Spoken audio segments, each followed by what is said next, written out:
Go, motherfucker. What's going on, YouTube? Hold on. Camera kind of busted up, but this is Boxing Race here. Back with another review. Sun's all in my eye, blinding me. I can't see. Couple of updates. Since I don't know the last time I did a video, the best video that I ever did was on a 2006 Dodge Ram, which I still own. 4.7 wedge mag motor, whatever the hell you want to call it. But I'm back, and this is what we got. We got a 2000. Oh shit! Drop the phone. Man down. 2011 Chevrolet Tahoe LT all-wheel drive. Now let me start off by saying this bitch had to have to take gas, and I've only drove almost 100 miles. This motherfucker is killing the Durango. The Durango had a program put on it, exhaust, poured in the polished throttle body. Driving this motherfucker for the next week or so, it's gonna be hell. I got away from the Durango. I got a 2018 Nissan Pathfinder now with the CVT transmission.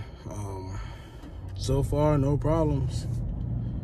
Had less than 15,000 miles on it when I bought it. Can't be mad at that. Loving the gas. But this is a review of the Tahoe. Now, those of y'all who know me, a lot of y'all don't, but I like shit that's buttoned down, you know. So I am a fanboy of bells and whistles and shit, you know what I'm saying? Especially when it comes to the price. That's one reason why I like the Durango.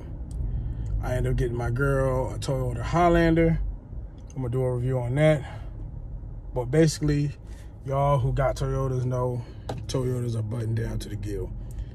It doesn't matter what trim you have. Well, it does, but it doesn't. You know, shit that was, it's kind of like why I like Dodge. Shit that's optional features on another vehicle are standard on most of their vehicles, both companies.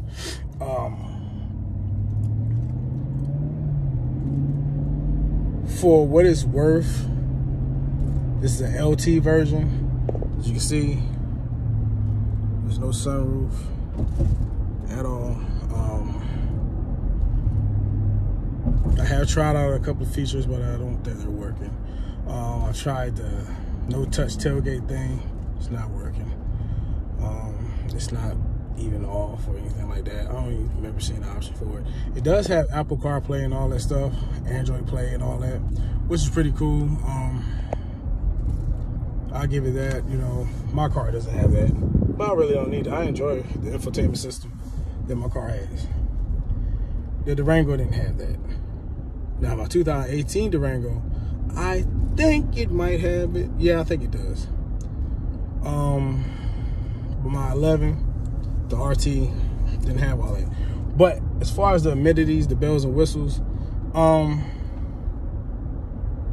this isn't too much button down. It's clean. Like the navigation system, you see it's a nice big one. Whoa. That's clean. Analog sticks. Still kind of out of date. You see how many miles to the gallon I get. Now, I've been driving in the city now for like the last 15 minutes. And that went from 17, went down from a 17. Okay, as you can see. And the brakes on this bitch sucks. So those of y'all who have a Durango RT know that we don't have the big calipers, brakes and all that stuff. And slotted rotaries and shit like that. I did, at least. And we complained about how they stop. This bitch stops terrible. This bitch has a slow reaction. I'm not knocking it. Now, this bitch is spacious, but their measurements got to be off because I feel tighter up front. I done slid the seat front, back, up, down, and I feel tight. And my fat ass lost weight, people. Don't play with me. Don't play with me. I lost close to 100 pounds. Don't play with me. I'm a brand new person. So, this shit What the fuck are you doing? You got the light, you dumbass. You don't yield for them. Sorry. Semi-road rage. But this bitch do have some get up and go.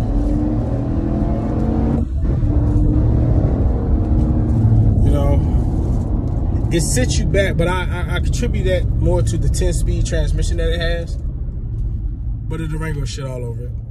And I only had a 5-speed. It'll shit all over it. From light to light, it'll shit all over it.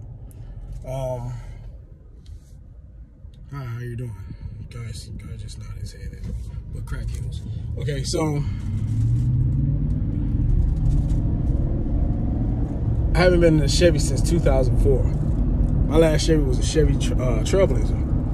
Interestingly enough, I traded that Chevy Trailblazer when I converted over to Mopar, and I got my first Dodge Durango, which was a 2006. The Limited with the first 5.7 Hemi in it. With the second generation Durango. And at the time I was married. Me and my wife was going to go drop that car off.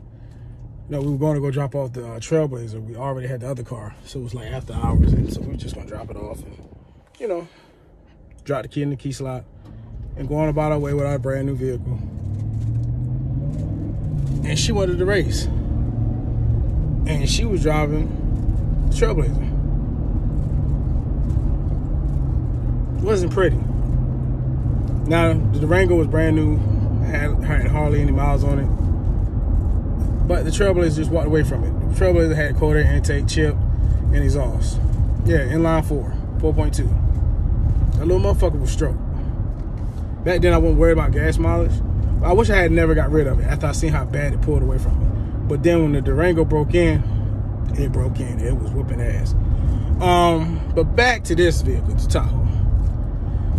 So that, like I said, a little background of my family was raised on Nissan and Chevy, and that's all they worked on. Then when I met my other family, you know, it was more about Mopar. All par. But this thing is transmission has a slight delay. Like, this thing probably would benefit from one of those what is it, accelerator calibration things, you know, like a pedal commander or a raw pedal with all the other shits they call it, the jet thing, majiggy. It would very much benefit from that, because look at the delay. I slammed it to the floor. I want you to hear. Look. Watch my foot. No, don't watch my foot, because my feet are ashy. But just listen. You can hear it. Listen. Did you hear me slam it to the floor, and then all of a sudden, about a second later, it responded? The transmission seems to sometimes get confused in between gears. It'll hang up. I mean, it's spacious. You see that? That's really what it has going for it. It's spacious. You know what I'm saying? It's a big vehicle. Responds well in curves. Very solid. Very responsive in the steering wheel. Not a lot of play in it. It's stiff. See? Look at that.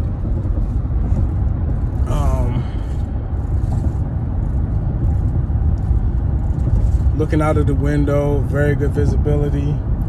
As you see there, it's kind of chopped there, so, you know, raising your seat up too high, which I'm short. I got it up high right now. Yeah. But like I said, I mean, this is the LT version. I don't know what the other trims have in it. And it is the Chevy, because, you know, when you step into the Yukon, you step into the Escalade, it gets a little bit better, you know. But this is a rental. I'm about to go fishing. But I mean, all this space, dude. Like, look at this shit, you know.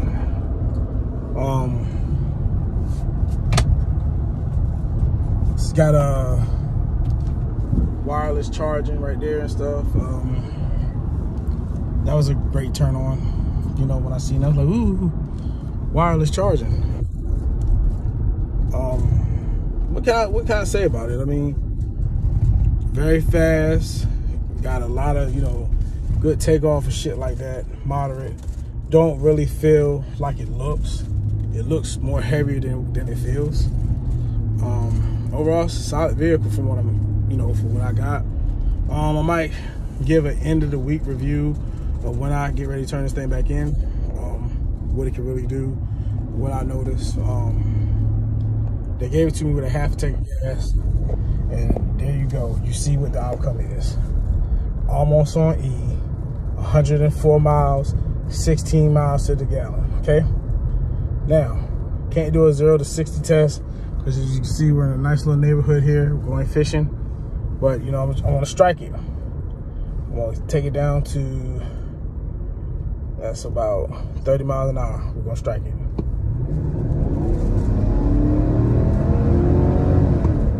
See? I mean, you heard the delay. Delay is sickening, but overall, I'm impressed by how they've evolved this vehicle, and nobody's down here in my little fishing spot, so that's good. I can get it in. Look like the tide is up. Yep, the tide is up. Yay. So you know what that means. When the tide is up, the fishes will come. We about to have some fun. So this is where I'm going to end this video, with a little bit more performance-wise. Out of a 10 rating, I give this about an 8. Maybe a 7, 7.5. Okay. Oh, and I'm not a fan of this shit right here. What the fuck is this shit? Okay. Pull the tab to reverse. Okay. Pull the tab to reverse, people. Okay. Now, here's the funny thing about it. Watch the brake. Here's the brake. Push. Now, I can respect that more if all these were push. But I guess they say, well, child ain't going to push. Motherfucker, they'll pull when they see a damn hook like this. Like, pull to drive. Push for neutral. Pull the fucking reverse. I pulled the shit out of that reverse. Hit that to park and then hit the emergency. I still haven't found the fucking tailgate lift in this bitch. If y'all see it, you let me know. I don't see it. The camera. Well, that's a climax. Let's see. Yeah, this bitch is very responsive. Very responsive. No lag in it hardly. Good clear camera. I like that. Trailer view. Okay, but there you go, folks. Like I said,